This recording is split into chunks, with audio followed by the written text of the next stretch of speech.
ETF index mutual funds నేర్చుకుని stock మార్కెట్లో రాణించాలనుకుంటున్నారా? వెంటనే ఈ నెంబర్కి కాల్ చేయండి. నమస్తే, welcome back to Suman TV. Present మనతో పాటు ఉన్నారు 24 ఇయర్స్ నుంచి అమెరికాలో ఉంటున్నటువంటి ఎంఎన్సీ ఎగ్జిక్యూటివ్ వీరభద్రరావు గారు. సార్తో మాట్లాడదాం. నమస్తే సార్. నమస్కారం. సార్, మరి ప్రజెంట్ అమెరికాలో ఉన్నటువంటి ఈ సిచ్యువేషన్లో, అంటే ఇటువంటి గందరగోళ టైంలో, అంటే స్టూడెంట్స్ ఎవరైతే అమెరికా వెళ్ళి చదువుకోవాలి, అబ్రాడ్ ఎడ్యుకేషన్ అనుకున్నారు, ఎందుకంటే మన ఇండియన్స్ చాలా మంది పేరెంట్స్ ప్రతి ఇంట్లో నుంచి ఒకళ్ళు ఇద్దరు ముగ్గురు పిల్లలు ఉంటే ఖచ్చితంగా ఒకరిని అమెరికా పంపిస్తారు. అక్కడికి వెళ్ళాలి, అక్కడ బాగా చదువుకోవాలి, అక్కడ జాబ్ శాలరీ బాగుంటుంది, లగ్జరీ లైఫ్ ఉంటుందని. మరి ఈ టైంలో అబ్రాడ్ ఎడ్యుకేషన్కి వెళ్ళాలనుకునే వాళ్ళకి మీరు చెప్పే సజెషన్స్ ఏమైనా ఉన్నాయా? వెళ్ళొచ్చా, వెళ్ళకూడదా? అంటే ఎడ్యుకేషన్కి మాత్రమే అమెరికాకి వెళ్తాను నేను. అమెరికన్ యూనివర్సిటీస్లో కొన్ని వాటిల్లో చాలా చక్కగా చదువు చెప్తారు. ఆ చదువు నేను నేర్చుకోవాలి, ఎందుకంటే ఆల్రెడీ నేను ఇండియాలో వండర్ఫుల్ స్టూడెంట్ని. కొన్ని టాపిక్స్, రోబాటిక్స్ అని, లేదంటే న్యూక్లియర్ రిలేటెడ్ కానీ కొన్ని అడ్వాన్స్డ్ టెక్నాలజీస్ ఏవైతే ఉన్నాయో ఆ కాలేజెస్ స్పెషలైజ్ చేస్తాయి. నేను ఆల్రెడీ ఇక్కడ ఇండియాలో మంచి స్టూడెంట్ని, టాప్ పర్ఫార్మర్ని. అక్కడికి వెళ్తే నా స్కిల్స్, నా మైండ్, నా ఇవి మరింత నేను బ్రైట్గా అవ్వచ్చు అని ఉన్న స్టూడెంట్స్ నెంబర్ 1. నెంబర్ 2, ఆ కాలేజీకి అయ్యే ఖర్చు ఏదైతే ఉంటుందో 1 or 2 years మాస్టర్స్ చేసే ఖర్చు, ఆ ఖర్చుని మొత్తం నేను నా సొంతంగా ఎఫర్ట్ చేయగలను. అది ఇండియన్ బ్యాంక్స్లో లోన్ తీసుకున్నా, లేదంటే ఆస్తులు అమ్ముకున్నా, లేదంటే అప్పులు చేసా, ఇంకేమైనా, బట్ నేను సెల్ఫ్ ఫైనాన్స్ చేయగలను. డిపెండ్ అవ్వకుండా ఎవరి మీద అవ్వండి, నో ప్రాబ్లం. కానీ గతంలో చేసింది ఏంటంటే, పిల్లలు అమెరికాకి ఒక సెమిస్టర్ ఫీజు కట్టి చేతిలో $2,000-3,000 పట్టుకుని అమెరికాకి వచ్చేసేవాళ్ళు. వచ్చి అక్కడ ఏదో ఒకటి ఆడ్ వర్క్ చేసి, రెస్టారెంట్స్లో సర్వర్గా చేయడమో, గ్యాస్ స్టేషన్లో వర్క్ చేయడమో, అట్లా ఏదో రకరకాల పనులు చేసి ఆ మిగిలిన సెమిస్టర్స్ వాళ్ళకి వాళ్ళు సెల్ఫ్ ఫండ్ చేసుకునేవాళ్ళు, పేరెంట్స్ని ఫర్దర్ అడగకుండా.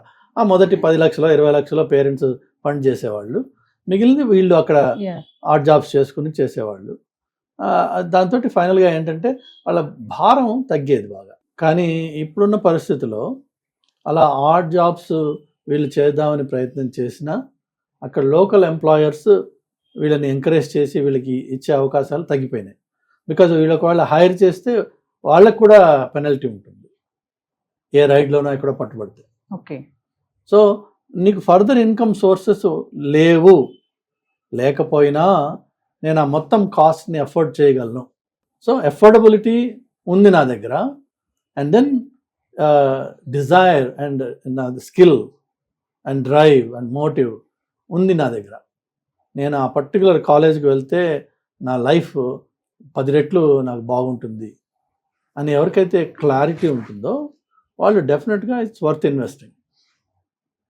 ఇంకొక డిఫికల్టీ కూడా ఏమి యాడ్ అయిందంటే, ఇందులో ఇంతకుముందు ఈ మాస్టర్స్ స్టెమ్ చేసిన తర్వాత వాళ్ళకి ఓపీటీ ఉండేది, 30 months ఎంతో, depending on the course length. కానీ రీసెంట్గా ఓపీటీ అనేదాన్ని తీసేశారు వాళ్ళు.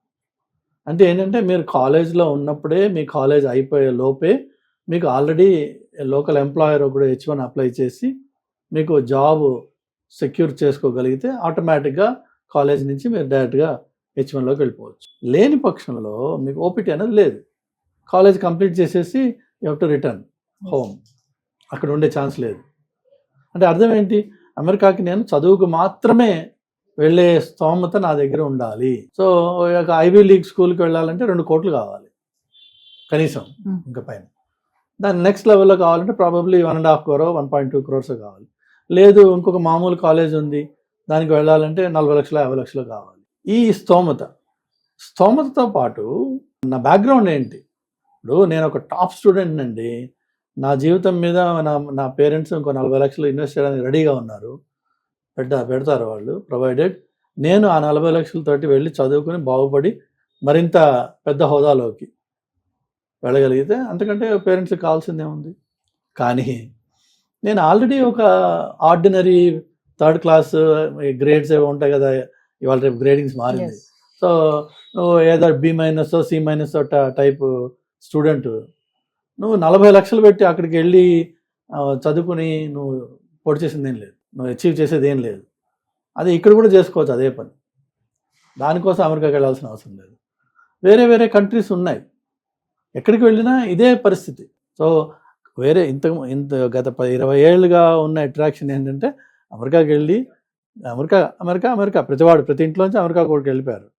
సో అమెరికాకి వెళ్ళి అక్కడ మాస్టర్స్ చేస్తూ ఆ తర్వాత ఓపీటీ వచ్చి అక్కడే ఉద్యోగం సంపాదించి అక్కడే సెటిల్ అయ్యి అలా రోల్ ఓవర్ అవుతూ ఉంటూ మీరు అన్నట్టుగా సెటిల్ అయ్యేవాళ్ళు. అది జరిగింది, జరగలేదని కాదు, ఒక జనరేషన్ అయిపోయింది దాంట్లో. కానీ ఇప్పుడు ఆ అవకాశాలు తగ్గిపోయినాయి. ఇప్పటికీ స్టూడెంట్గా నువ్వు వెళ్ళొచ్చు, కానీ స్టూడెంట్గా మాత్రమే వెళ్ళొచ్చు. చదువుకోవడానికే వెళ్ళాలి, మళ్ళీ అయిపోయి కంప్లీట్ అయ్యాక తిరిగి వచ్చేసేయాలి, ఇంటికి వచ్చారు. అక్కడే ఉండాలి, అక్కడ సెటిల్ అవ్వాలి, జాబ్ చేయాలంటే కష్టం. ఇంపాసిబుల్ కాదు. మంచి బ్రైట్ స్టూడెంట్కి అది సాధ్యమే, కానీ నువ్వు బ్రైట్ స్టూడెంట్ అయితే తప్పకుండా వెళ్ళొచ్చు. బ్రైట్ స్టూడెంట్ అయ్యి ఉండి ఎఫోర్డ్ చేయగలిగితే.